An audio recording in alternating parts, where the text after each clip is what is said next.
BBA, BCA, BCom computer కోర్సులో 100% placement లభించే ఏకైక డిగ్రీ కాలేజ్ కూకట్పల్లిలోని i3 degree college 8367215215. Operation Sindoor అసలు పేరు ప్రకటించిన వెంటనే వాట్సాప్ స్టేటస్ అబ్జర్వ్ చేస్తే మీరు టక టక టక అందరి స్టేటస్ అందరి ప్రొఫైల్ పిక్ అంతా అదే. ప్రతి ఒక్కరిది చెక్ చేస్తే మొత్తం కాంటాక్ట్ లిస్ట్ లో మొత్తం అదే. అంటే ప్రతి ఒక్కరు కూడా ఓన్ చేసుకొని నరనరాల్లోకి వెళ్ళిపోయింది అనమాట. బికాస్ పహల్గామ్ ఇష్యూ అనేది డిజాస్టర్ అనుకోండి, ఇంకా ఎప్పటికీ మర్చిపోలేని ఇష్యూ అనుకోండి. బట్ ఆపరేషన్ సింధూర్ పేరిట అసలు ఈ మొత్తం ఇష్యూ మీద మీ అభిప్రాయం చెప్పండి అమ్మా. జై భారత్, జై జవాన్, అంతే, అంతకన్నా ఇంకా చెప్పేది ఏం లేదు. మరే భారతదేశానికి విజయం. నిజానికి ఆ పేరు వినంగానే ఇలా ఒంట్లో నుంచి ఆనందం వచ్చేసింది. తెల్లవారుదామన 3 గంటల నుంచి అది 1:40కి ఎంతకు అయింది. అది వార్త రాగానే తెల్లారుదామన 3 గంటల నుంచి 7 గంటల దాకా టీవీ దగ్గరించి కదిలితే ఒట్టు. ఆ తర్వాత అందరికి చక్కగా స్వీట్స్ పంచుకున్నాం, ఎవరు అందుబాటులో దొరికితే వాళ్ళకి. ఎందుకు అంటే అసలు అప్పటిదాకా రకరకాల వ్యాఖ్యానాలు విన్నాం. ఏమిటి ఇంత చచ్చుగా ఊరుకున్నారు, మన మీద దాడి చేస్తే కూడా సమాధానం చెప్పట్లేదు, మన రాఫెల్ ఉన్నాయి కదా మనకి, వాటిని ఎందుకు ఉపయోగించట్లేదు, మన వాళ్ళే అది దానికి ఒక పచ్చిమిరపకాయలు నిమ్మకాయ పెట్టి ఇందుకు దిష్టి బొమ్మలా పనికొస్తుంది అనుకున్నారా. ఇట్లాంటివన్నీ చూశాక నిజమే కదా అని అందరికీ, సామాన్యులందరికీ అనిపించింది. కానీ ఆ ఒక మొహం ఉందే, ఆ మొహం చూశాక ఇది మామూలు కాదనుకున్నాం. ఎందుకంటే పంజా విసరడానికి ముందు సింహం ఆగుతుంది, ముందుకు దూకడానికి ముందు ఒక అడుగు వెనక్కేస్తుంది. దాన్ని ఏమంటారంటే సింహావలోకనం అంటారు. సింహావలోకనం అంటే తను వేసేటటువంటి గంతు ఎక్కడికి వెడుతుంది అన్నది అన్ని పక్కల ఇలా పరిశీలించి అప్పుడు ఒక గంతు వేస్తుంది. అది నాకు అలా అనిపించి ఎప్పుడు ఏమవుతుందా అని ఎదురు చూస్తాను. ప్రతి దానికి ఆవేశానికి ఏముందమ్మా, తమలపాకుతో నువ్వొకటంటే తలుపు చెక్కతో తాను అననట అన్నంత మాత్రంగా అలా వెళ్ళిపోతే వాళ్ళకి వీళ్ళకి తేడా అంతే కదమ్మా.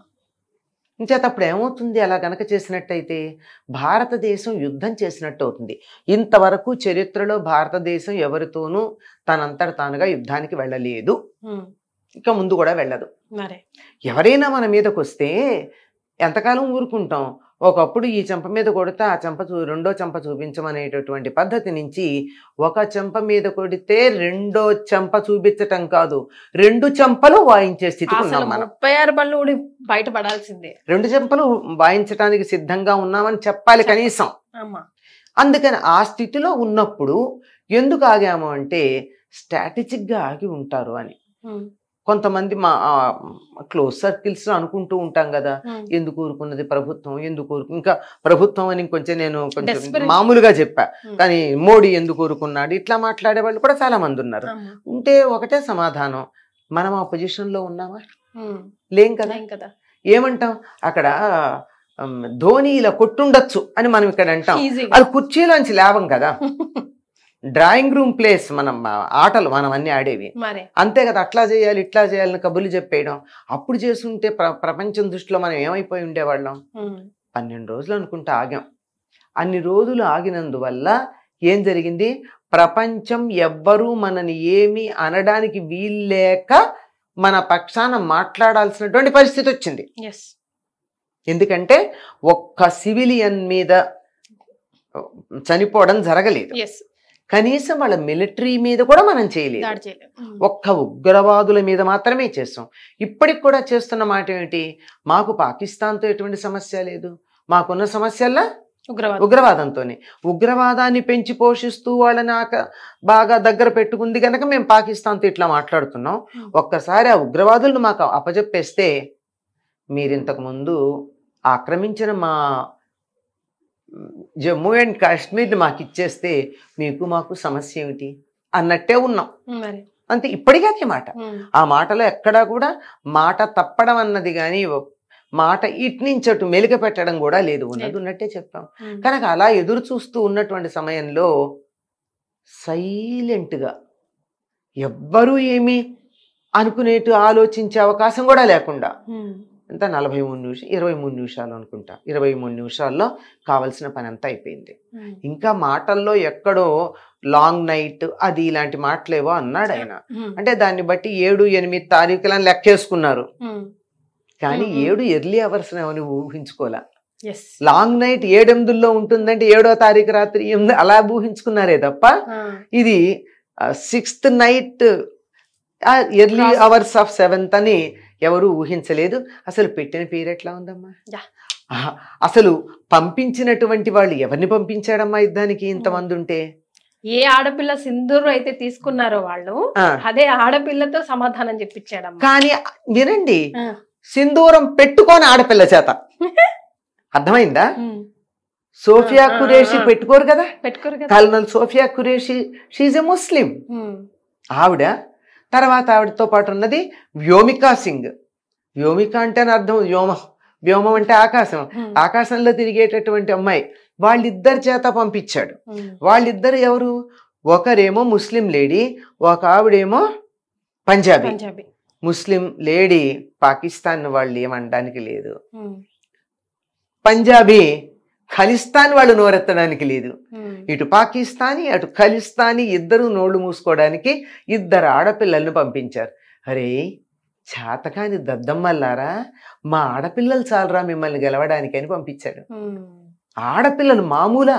భారతదేశంలో ఉన్నటువంటి ఆడవాళ్ళు ఎట్లాంటి వాళ్ళు? ఒక్కొక్కళ్ళు ఒక్కొక్క దుర్గ, ఒక్కొక్క మహిషాసురమర్దని.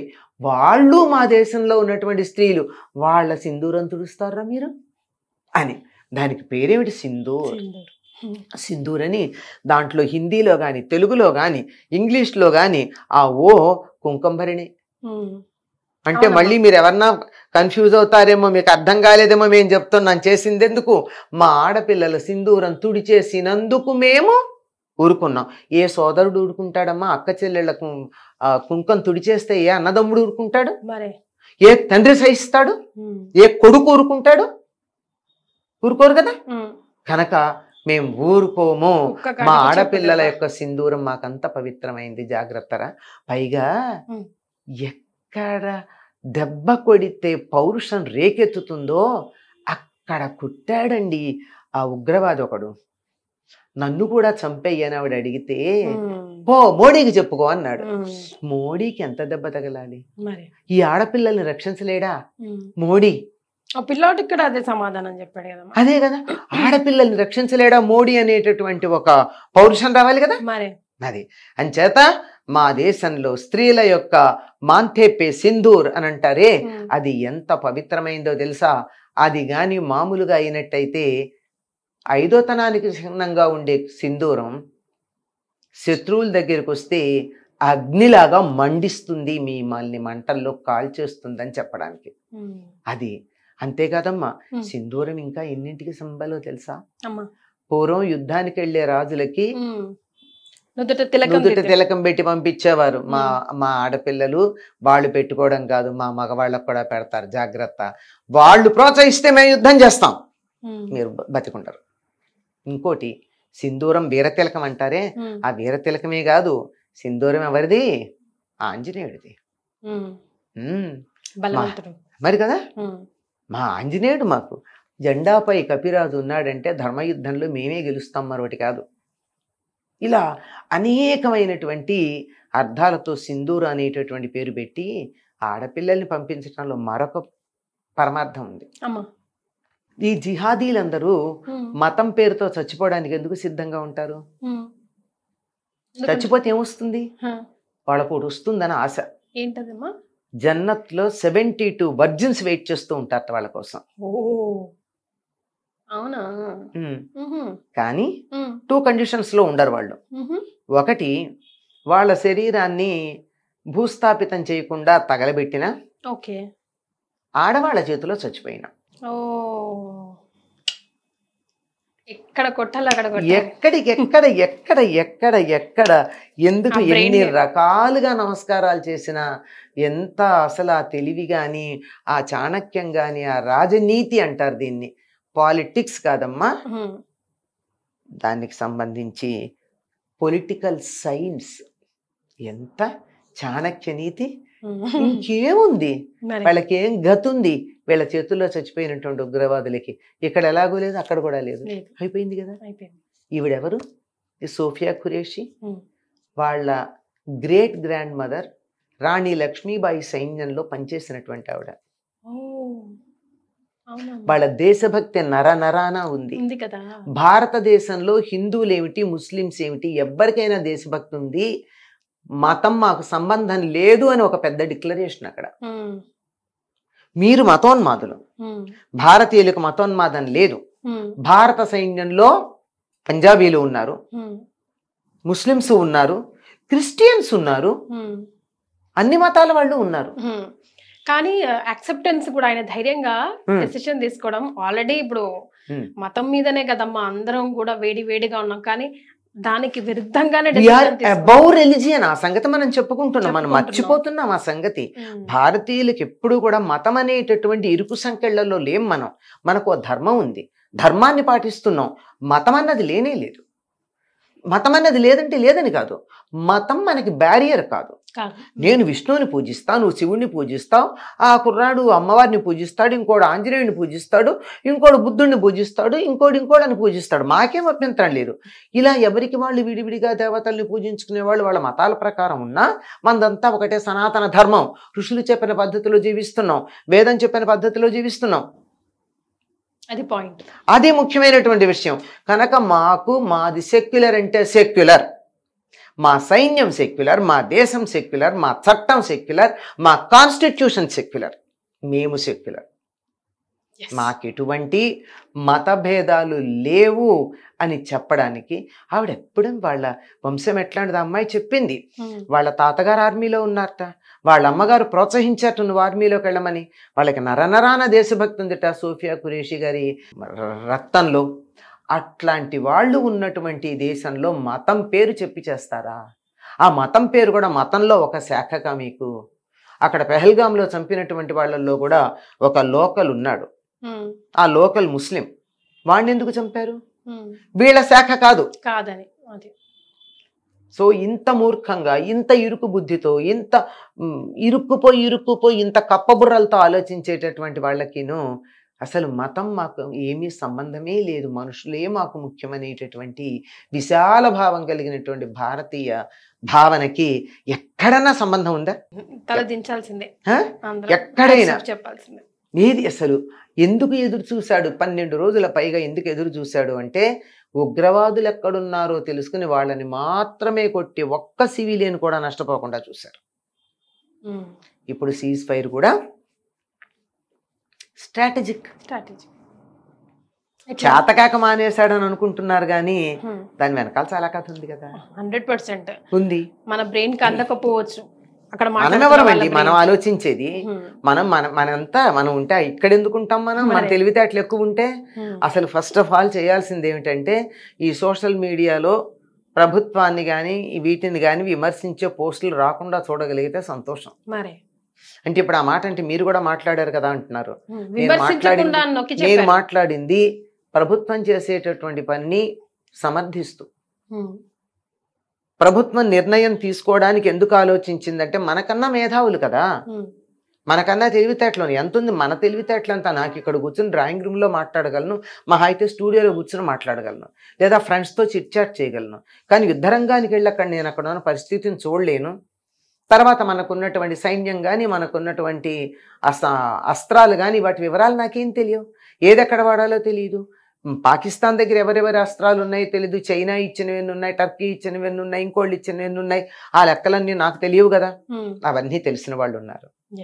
వాళ్ళు ఒక నిర్ణయం తీసుకుంటే మనం ఈ సమయంలో వాళ్ళు తీసుకునేటటువంటి నిర్ణయాలకి మనం కట్టుబడి ఉండి వాళ్ళకి నైతికంగా బలం ఇస్తే చాలు.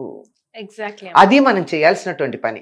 అంతేగాని ఇక్కడ కూర్చొని అట్టా చేస్తే బాగుండేది కదా, ఇట్లా చేస్తే బాగుండేది కదా, ఈ కథలు ముందు నువ్వు కుర్చీలోంచిలే, ఒక అడుగు ముందుకు వేయి, ఒక్క పూట కాఫీ తాగడమో టీ తాగడమో మానేయి, అరగంట ఆలస్యంగా భోజనం చెయ్యి, ఎండలో కాసేపు వెళ్ళి నిలబడు, గడ్డ కట్టే చలిలో 10 నిమిషాలు నిలబడు, అప్పుడు మాట్లాడు. ఇవేమీ లేకుండా ఇక్కడ కూర్చుని ఇష్టం వచ్చినట్టు మాట్లాడడం కాదు. దీని వెనకాల కూడా ఎందుకంటే సీజ్ ఫైర్ అని చెప్పిన తర్వాత కూడా మళ్ళీ కాలు దువ్వుతున్నారా? ఇది సైనిక చర్య కదా. మనం చేసింది ఆపరేషన్, ఇట్స్ నాట్ వార్. వాళ్ళు చేస్తోంది వార్ చేస్తూ ఉన్నా మనం సమాధానం చెప్తున్నామే కానీ మనం ఒక అంగుళం కూడా ముందుకెళ్ళట్లా. ఎంత జాగ్రత్తగా ఆచి తూచి అడుగు వేస్తూ యావత్ ప్రపంచం మనని తప్పు పట్టే అవకాశం లేకుండా ఉండేటట్టుగా జాగ్రత్త పడుతున్నాం. ప్రతిపక్షాలు కూడా నిర్ద్వంద్వంగా మేము ప్రభుత్వం తీసుకునే నిర్ణయానికి కట్టుబడి ఉంటామని చెప్పారు ప్రతిపక్షాలన్నీ. మన అసదుద్దీన్ ఓవైసీ కూడా జై భారత్ అన్నారు కదా. తప్పదమ్మా, నేను మోడీని సపోర్ట్ చేస్తున్నానని చెప్పారు కదా. అంటే దేశ అవసరం అది. ఎందుకంటే అలా అనడానికి కూడా ఇక్కడ ఎన్నో కారణాలు ఉన్నాయి. ఎన్నన్నా ఉండని అన్నారా? అనేట్టు జరిగిందా లేదా? భారతదేశంలో ఉన్న పాకిస్తానీ సపోర్టర్స్ అందరూ వెళ్ళిపోండి అని చెప్పారా? ఆఖరికి దౌత్యరాయబార కార్యాలయం కూడా మనం క్లోజ్ చేసేసాం కదా. అక్కడి నుంచి మన వాళ్ళు వచ్చేసారు. ఇక్కడి నుంచి ఎవరు వెళ్ళడానికి వీల్లేదు. ఇది భగవంతుడు కూడా అనుకూలించి అనుకోకుండా కూడా ధర్మాన్ని కాపాడాల్సినటువంటి సమయం వచ్చింది గనక పరిస్థితులను అనుకూలంగా తీసుకొచ్చాడేమో అని అనిపిస్తుంది కొన్ని సంఘటనలు చూసిన తర్వాత. పాకిస్తాన్లో నిన్న మొన్న జరిగినటువంటి అణు విస్ఫోటనం కానీ, భూకంపం అని కంగారు పడ్డాలు కానీ ఇవన్నీ జరిగాయి. ఇదంతా దాని గురించి మనం గట్టిగా మాట్లాడుకోవద్దు. చాలా టైట్ లిప్డ్గా ఉండడమే చాలా మంచిది. అందుకే కదా సీజ్ ఫైర్కి ఇద్దరు నోరు మూసుకుని ఒప్పుకున్నారు. అది అవసరం. నోరు మూసుకుని ఆ విషయం కోసం ఇద్దరు అంగీకరించిన తల ఒగ్గాడు. ట్రంప్ మాటకి మోడీ తల ఒగ్గాడు. ట్రంప్ అంటే భయపడ్డాడు అని మన ఇష్టం వచ్చినట్టు మాట్లాడతాను. నాలుగుదే ఉంది. సోషల్ మీడియా ఓపెన్గా ఉంది కనుక అంటున్నాం. కానీ దాని వెనకాల ఉన్న కారణం తెలియదు అని కంగారు పడిపోవాల్సిందే. అంతటి వ్యవహారం ఉంది అక్కడ.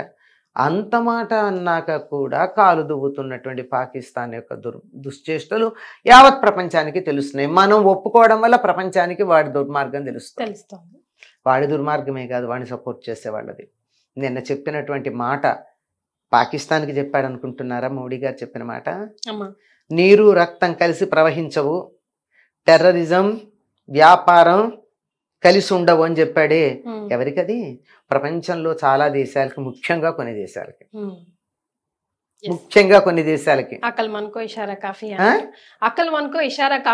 కాఫీ హై అర్థమైపోయింది. ఎవరితో ఈ వ్యవహారాలన్నీ పైకి మాత్రం మామూలుగా టెర్రరిజంలో జీరో టాలరెన్స్ టు ఉగ్రవాదానికి మాకు జీరో టాలరెన్స్ అన్నారు. ఉగ్రవాదం వ్యాపారం కలిసి ఉండవు, నెత్తురు నీళ్లు కలిసి ప్రవహించవు. అయిపోయిందా? ఈ రెండు స్టేట్మెంట్స్తో యావత్ ప్రపంచానికి మన స్టాండ్ ఏమిటో తెలిసింది. చాలా దేశాలు ఒళ్ళు దగ్గర పెట్టుకుని ఉండే ప్రయత్నాలు చేస్తున్నాయి. రష్యా తన పెట్టుబడితో మన సుదర్శన్ని మించినటువంటి S-400 అనుకుంటే S-500కి ఇక్కడే ఫ్యాక్టరీ పెడతాము, మా పెట్టుబడే ఉంటుంది, మీ ఇండిజినస్ మీ వాళ్ళతో మీ సైంటిస్టులతో తయారు చేయండి, ఫ్యాక్టరీ ఇక్కడే, పెట్టుబడి మాది అని ప్రపోజల్ పెట్టింది. మరి ఈ లెవెల్కి తీసుకొచ్చినప్పుడు ఇది పాకిస్తాన్ ప్రెసిడెంట్ 120 దేశాలకు థ్యాంక్స్ చెప్పుకున్నాడు. చిన్న ఇంత ఇంత ఇంత దేశాలకు కూడా సీజ్ ఫైర్ తర్వాత. మధ్యలో ఏవో 27, 28 ఏవో కట్స్ ఉన్నాయట. అంటే మాట్లాడడానికి ఆయనకి ధైర్యం లేదు. మన ప్రధాని ఎంత ధైర్యంగా మాట్లాడారు. అయ్యాక ఎక్కడైతే మేము ఆర్మీ స్థావరాలని ధ్వంసం చేశామని పాకిస్తాన్ స్టేట్మెంట్ ఇచ్చిందో అక్కడికి వెళ్ళాడు మోడీ. వెళ్ళి అక్కడ కనపడ్డాడు. పాకిస్తాన్ దాన్ని నాశనం చేస్తే మోడీ అక్కడికి వెళ్తే సైన్యం ఎలా ఉంటుంది? అన్ని అబద్ధం అని తిప్పింది. ఎవరికి థ్యాంక్స్ చెప్పాడు? ఒక్క ఆర్మీకి థ్యాంక్స్ చెప్పాడు, ఇంకెవరికి చెప్పలేదు మోడీ. పాకిస్తాన్ ప్రెసిడెంట్ ప్రపంచంలో ఉన్న ఇంత ఇంత ఇంత దేశాలు కూడా థ్యాంక్స్ చెప్పాడు. మనం ఎవరికి చెప్పక్కర్లా. జై జవాన్, జై భారత్. చాలా సంతోషం అమ్మ. అంటే మీ నోట ఈ చిన్న చిన్న విషయాలు, చాలా ఇంపార్టెంట్ విషయాలు కూడా ఇంట్లో కూర్చొని ఓన్లీ న్యూస్ మాత్రమే చూస్తున్న వాళ్ళకి హైలైటెడ్ పాయింట్స్ గా తెలుస్తాయి అనమాట. అంటే ఇప్పుడు మీరు చెప్తుంటే నాకే 2-3 సందర్భాల్లో గూస్ బంప్స్ వచ్చాయి. మన డైలీ ప్రపంచంలో మునిగిపోయి తేలిపోతూ ఉంటాం, కానీ ఇలాంటివి కూడా ఇవాళ ఇక్కడ కూర్చొని మనం ఇలా డిస్కస్ చేస్తున్నామంటే కారణం ఎవరమ్మా? అక్కడ బార్డర్ లో ఉన్నటువంటి సైనికులు -60 degrees నిలబడి గడ్డ కడుతున్నటువంటి చలిలో గడ్డ కట్టి చనిపోయిన వాళ్ళు ఎంతో మంది ఉంటారు తెలుసా? ఫ్రీజ్ అయిపోయిన వాళ్ళు ఉంటారు, రక్తం గడ్డ కడుతుంది లోపల నుంచి. అలాంటి స్థితుల్లో ఉండి కూడా యుద్ధం చేసి మనని రక్షిస్తున్నటువంటి వాళ్ళ వల్ల కదా ఇవాళ ఇక్కడ ప్రశాంతంగా కూర్చుంటున్నాం. డ్రాయింగ్ రూమ్ లో కూర్చుని కబుర్లు చెప్పేవారు, స్టూడియోలో కూర్చుని అలాగా మాట్లాడేటటువంటి వాళ్ళు, కూర్చుని కమ్మగా భోజనాలు చేసేవాళ్ళు, ఆటలు ఆడుకునేవాళ్ళు. ఇదిగో ఇక్కడ జరుగుతున్నటువంటి ప్రపంచ సుందరి పోటీల్లో పాల్గొని ఎంజాయ్ చేసేవాళ్ళు. ఇంకేది చేస్తున్నా, మనం పూజ చేసుకుంటున్నా సరే మనం ప్రశాంతంగా కూర్చుని చేసుకుంటున్నాము అంటే వాళ్ళు అక్కడ రక్షించటం వల్ల మరి వాళ్ళకి మనం ఎన్ని ధన్యవాదాలు చెప్పుకుంటే, ఎన్ని సెల్యూట్స్ చేస్తే మన కృతజ్ఞత వాళ్ళకి ప్రకటమవుతుంది. మనం వాళ్ళ రుణం ఎలా తీర్చుకుంటామో చెప్పు. మన కన్న తల్లికి మనం ఎంత రుణపడి ఉంటామో అంతకన్నా ఎక్కువే. మా మదర్స్ డే అని అందరూ పెడితే నాట్ ఓన్లీ మదర్స్, భరతమాతకి కూడా మీరు నమస్కారం చేయాల్సిందే. భరతమాతకి మాతలకి మాత భరతమాత, ఆవిడకి మనం ఇవాళ మదర్స్ డే చేసుకోవాలని చెప్పాను నేను. సూపర్, చాలా సంతోషం అమ్మా, ధన్యవాదాలు.